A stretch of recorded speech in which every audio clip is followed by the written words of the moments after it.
चलिए आगे बढ़ते हैं। अब बात इंडिया एआई इम्पैक्ट समिट 2026 की करते हैं। बड़ी खबर है, आज आखिरी दिन है एआई इम्पैक्ट समिट 2026 का। 5वां और आखिरी दिन है आज। 16 फरवरी से एआई इम्पैक्ट समिट की शुरुआत हुई थी। समिट में दुनिया के कई नेता और मंत्री मौजूद रहे और उन्होंने साझा बयान जारी वो आज करेंगे। एआई को लेकर एक साझा बयान जारी किया जाएगा। नई दिल्ली के भारत मंडपम में 16 फरवरी से शुरू हुए इंडिया एआई इम्पैक्ट समिट 2026 का 5वां और आखिरी दिन आज है। हालांकि इंडिया एआई इम्पैक्ट एक्सपो को पब्लिक रिस्पांस के कारण एआई इम्पैक्ट समिट को एक दिन बढ़ाकर 21 फरवरी तक कर दिया गया है। वहीं इंडिया एआई इम्पैक्ट समिट में आज दुनिया के कई बड़े नेता और मंत्री एक साथ मिलकर एआई को लेकर एक साझा बयान जारी करेंगे, जिसमें एआई को कैसे सही और सुरक्षित तरीके से इस्तेमाल करेंगे, सभी देश मिलकर एआई पर काम कैसे करेंगे, इन सभी मुद्दों पर चर्चा की जाएगी।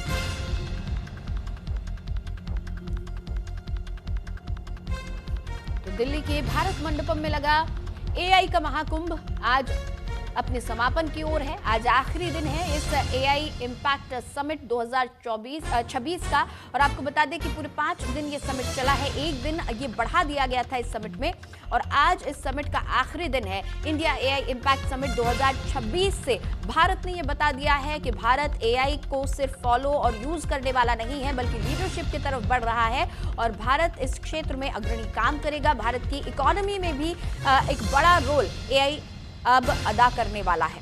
इसके साथ ही प्रधानमंत्री नरेंद्र मोदी ने जब कल अपना संबोधन दिया तो उन्होंने कहा कि एआई को सही दिशा देने की जरूरत है। दुनिया भर के तमाम राष्ट्राध्यक्ष यहां पर मौजूद थे, राष्ट्रपति, उपराष्ट्रपति, सीईओज यहां पर मौजूद थे और प्रधानमंत्री नरेंद्र मोदी ने यहां मानव विजन का मंत्र दिया। इसके साथ ही साथ आपको बता दें कि एआई इम्पैक्ट समिट में भारत ने Guinness book of world record भी बनाया है। देश भर से 2.5 लाख से ज्यादा लोगों ने यहां पर एआई इम्पैक्ट समिट के दौरान गिनीज वर्ल्ड रिकॉर्ड बनाया और इस दौरान उनको बैजेस दिए गए। इसमें पार्टिसिपेट किया 2.5 लाख से ज्यादा लोगों ने और एक और नया कीर्तिमान भारत ने इस समिट में स्थापित किया। दरअसल यहां पर कोशिश ये थी कि लोगों में एआई के प्रति जागरूकता बढ़ाई जाए। तो तमाम तरीके की एक्टिविटीज यहां पर सरकार की तरफ से की गई हैं। इंडिया एआई इम्पैक्ट समिट में एआई के उपयोग को और बेहतर तरीके से लोग कर सके, उस पर बातचीत हुई। कैसे एआई को एक बेहतर दिशा दी जा सकती है, कैसे ग्रोथ और इकोनॉमिक ग्रोथ में एआई इस्तेमाल किया जा सकता है, उस पर चर्चा हुई। और साथ ही साथ आपको बता दें आज आखिरी दिन एक साझा बयान तमाम देशों की तरफ से जारी किया जाएगा।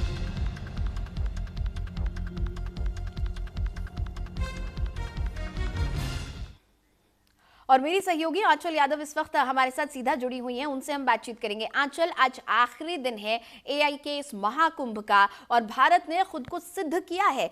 बहुत ही शानदार और सफल समिट हम इसको कह सकते हैं।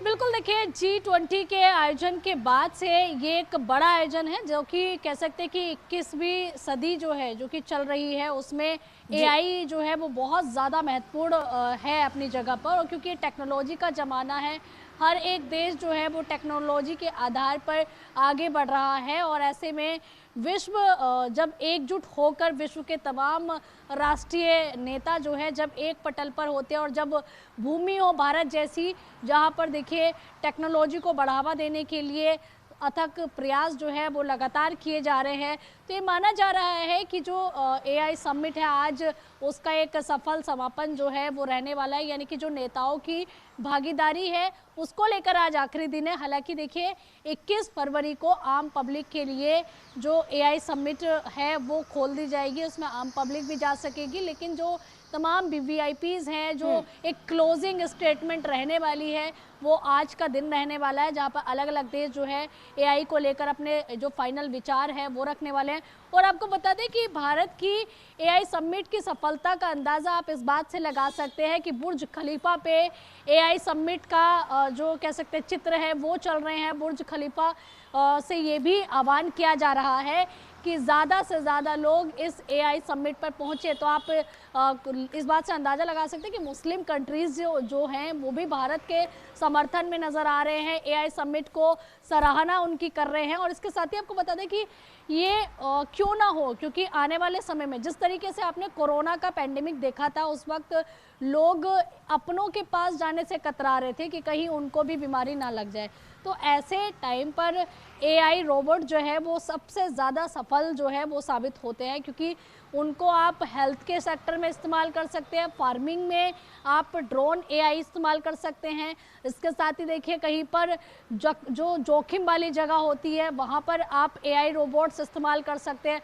और इतना ही नहीं, भारत की कई कंपनियां हैं जो कि एआई रोबोट बना रही है, इसका ट्रायल जो है कई जगह पर चल रहा है, बल्कि देखिए विदेशों में भेजे भी जा रहे हैं भारत के एआई रोबोट, और इनका सफल ट्रायल भी कई जगह हो चुका है। और इसके साथ ही आपको ये भी बताएं कि हैदराबाद एयरपोर्ट पे भी ऐसा चल रहा है जी। हालांकि देखिए मार्केट में इनकी कीमत क्या है वो अभी नहीं आई है एआई रोबोट्स की, अगर हम बात करें, जो कि एक अहम हिस्सा है इस एआई समिट का। इसके लाभ और हानि पर तो चर्चा हो रही है, लेकिन मेडिकल के क्षेत्र में किस तरीके से देखिए एक कह सकते हैं कि इंसान की तरह सोचे, इसलिए एआई इस्तेमाल हो रहा है। क्योंकि जब आप हॉस्पिटल में जाते हैं तो मरीजों का आवागमन लगता है, तो कैसे एक एआई रोबोट को शालीनता से पेश होना है और जगह देनी है सामने वाले मरीज को, तो वो एआई के ज़रिए संभव है। अगर आप किसी कंस्ट्रक्शन साइट में जोखिम वाली जगह पर जहाँ पर इंसान नहीं जा सकता, वहाँ पर रोबोट जा सकता है। कोई पाइप हो या इस तरह की चीज़ें हो जहाँ पर इंसान का पहुँचना मुश्किल होता है, वहाँ आप एआई का इस्तेमाल करके ऐसे रोबोट्स को भेज सकते हैं। तो कह सकते हैं कि आने वाले समय में एआई और टेक्नोलॉजी और इसके साथ ही रोबोटिक एआई जो होंगे वो कहीं ना कहीं एक बड़ी सफलता का आधार बनेंगे और चीज़ों को आसान करेंगे, चाहे वो शिक्षा का क्षेत्र हो, कृषि का क्षेत्र हो, या फिर देखिए हेल्थ हो, मेडिकल क्षेत्र हो, या फिर इसके अलावा देखिए एजुकेशन का क्षेत्र हो। हर जगह पर जो है वो एआई जो है आपको ज़्यादा से ज़्यादा देखने के लिए मिलेगा। और आप देख भी रहे हैं कि तमाम लोग जो है स्क्रिप्टिंग के लिए या फिर वीडियोज़ बनाने के लिए और फोटोज़ में जान डालने के लिए एआई का इस्तेमाल करते हैं। हालांकि ये समझना ज़रूर सभी देशों को होगा कि एआई का जितना एडवांटेज है उतना डिसएडवांटेज भी है, तो उस डिसएडवांटेज से बचने के लिए भी देखिए यहाँ पर जो चर्चा थी वो भी की गई थी। इसके साथ ही देखिए प्रधानमंत्री मोदी ने भी एआई की तमाम खूबियों के बारे में चर्चा की थी। तो कहा जा सकता है कि तमाम देश इस एआई समिट के जरिए जो है एक पटल पर नजर आ रहे हैं और भविष्य की रणनीति तैयार कर रहे हैं कि जो एआई का ज़माना रहेगा, हमारी नई जनरेशन रहेगी, उसको कहाँ तक अपनी लिमिट पता होनी चाहिए एआई को इस्तेमाल करने की। क्योंकि जैसा कि मैंने बताया कि किसी भी चीज़ के फ़ायदे हैं तो उतने ही उसके नुकसान भी होते, तो हमें उसके नुकसान से कैसे बचना है, क्योंकि बहुत सारे लोग एआई का इस्तेमाल करके कई लोगों को ब्लैकमेल करने का काम भी करते हैं। ये कई इस तरीके के मामले पिछले काफ़ी सालों में सामने आए हैं जब से एआई जो है वो चर्चा में आया है।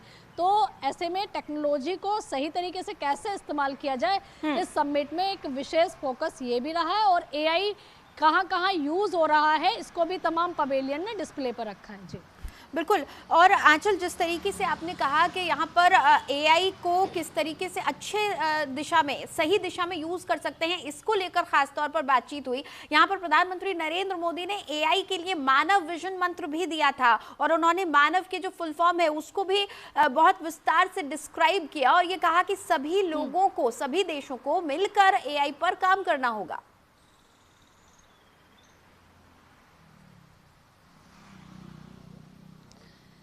बिल्कुल, देखिए कई देश जो है वो गाइडलाइन भी बना रहे हैं कि किस तरीके से, जो क्योंकि एआई आ चुका है तो जाहिर सी बात है कि जितना काम आसान हुआ है उतना ही लोग इसका डिसएडवांटेज भी करेंगे। तो इसके फायदे, इसके नुकसान के जो मानक होंगे, जो एक कह सकते हैं कि एक लिमिट तैयार करनी पड़ेगी, तो वो भी सभी देशों को सोचना पड़ेगा। जैसे कि अभी हाल ही में ऑस्ट्रेलिया ने सोशल मीडिया को लेकर जो 15-16 साल के बच्चे हैं उससे नीचे के उनको बैन किया है कि वो सोशल मीडिया जो है वो नहीं चलाएंगे। एजुकेशनल चीज़ें जो उनके यूज़ में आ सकती है शिक्षा में, वही चीज़ें यूज़ कर पाएंगे। तो ये कहीं ना कहीं एक बेहतर कदम भी है, क्योंकि एआई के ज़माने में जब आप मोबाइल चला रहे होते हैं, कई ऐसी वीडियोस आपके सामने आते हैं जिसमें पहचान पाना मुश्किल हो जाता है कि ये एआई निर्मित है या फिर ये ओरिजिनल वीडियो है। तो ऐसे में आपको फैक्ट चेक करने की ज़रूरत पड़ती है। तो यानी कि एआई आया है, चीज़ें आसान हुई हैं, लोग पैसा कमा रहे हैं एआई के ज़रिए, लेकिन थोड़ा सा डिफ़िकल्टी है कि ओरिजिनल और आर्टिफिशियल